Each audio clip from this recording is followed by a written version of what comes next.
Il y a quelques jours, l'avion médicalisé du chef de l'État camerounais est apparu à l'aéroport de Yaoundé, provoquant plusieurs questions chez les Camerounais.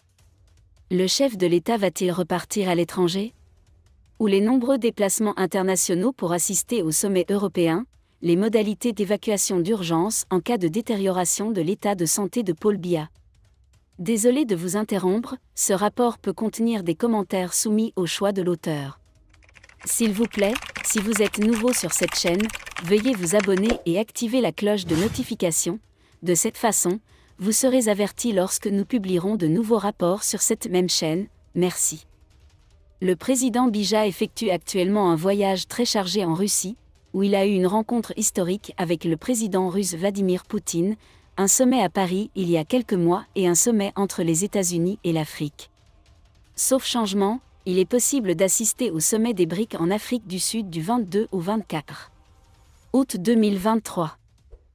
Cette semaine, les dirigeants de la Chine, du Brésil, de l'Inde et de l'Afrique du Sud se rencontreront du 22 au 24 en août pour discuter du thème BRICS et Afrique et discuter de l'extension du club à d'autres pays en l'absence de Poutine.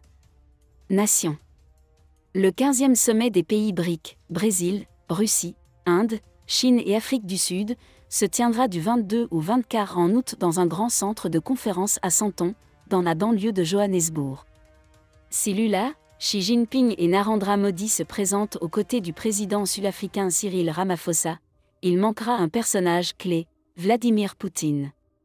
La Cour pénale internationale a émis un mandat d'arrêt contre le président russe, qui obligera l'Afrique du Sud à l'arrêter dès son arrivée sur le territoire. Son représentant sera le ministre des Affaires étrangères Sergueï Lavrov. Mais l'absence de Poutine n'empêchera pas les BRICS de discuter d'un sujet brûlant, l'extension du bloc à de nouveaux pays. Les dirigeants de 67 pays d'Afrique et de l'hémisphère sud ont été invités à la cérémonie d'ouverture et à certains événements. Le « Club » des BRICS, actuellement dirigé par l'Afrique du Sud, regroupe 42% de la population mondiale, 3,2 milliards de personnes, et environ 25% du PIB mondial. Mais avec 23 pays officiellement candidats à l'adhésion au groupe, cette zone géopolitique pourrait à terme englober plus de la moitié de la population mondiale. Parmi eux se trouvent principalement les pays africains comme l'Éthiopie, le Sénégal, l'Algérie, l'Égypte, etc., attirés par le non-alignement politique et économique des pays BRICS. Le thème du sommet 2023 est « Les BRICS et l'Afrique », un partenariat pour une croissance accélérée, un développement durable et un multilatéralisme inclusif. D'autres pays africains ont également exprimé leur intérêt pour rejoindre le groupe mais n'ont pas soumis de candidature formelle, comme le Gabon, les Comores ou la République démocratique du Congo. Tous les États pétroliers du Golfe Persique, comme les Émirats arabes unis, l'Arabie saoudite ou l'Iran, sont tous candidats. Le chef du service extérieur iranien, Hossein Amir Abdollahian, s'est lui-même rendu début août à Pretoria pour chercher du soutien. 10 autres pays sont également candidats, notamment des pays d'Amérique latine et d'Asie. Actuellement, les membres des BRICS et leurs ministres des Affaires étrangères respectifs ont entamé des discussions sur les critères d'admission.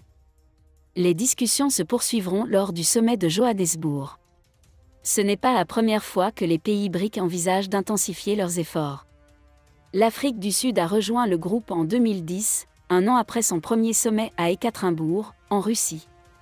Pretoria a également proposé d'admettre de nouveaux membres en 2018, mais Pékin et Moscou s'y sont opposés. En effet, le processus d'intégration des nouveaux États membres ne commencera qu'au sommet des BRICS de 2022. À ce jour, les désaccords entre les pays BRICS sur cette question restent mineurs et leurs intérêts sont également divisés. L'Inde et le Brésil sont les moins disposés, tandis que la Chine et la Russie tentent d'étendre leur influence, notamment Moscou, isolé de l'Occident depuis le début de la guerre en Ukraine. Mais d'autres questions importantes sont à l'ordre du jour, comme l'accélération de la dédollarisation. Les BRICS veulent réduire leur dépendance au dollar. Cette question peut également affecter le choix d'intégrer ou non de nouveaux membres dans le groupe. Merci d'être resté avec nous jusqu'à ce point, comme toujours pour promouvoir la... Si vous avez aimé cette vidéo, merci de liker, partager, commenter et surtout vous abonner à la chaîne. Et on se retrouve très vite pour une prochaine vidéo.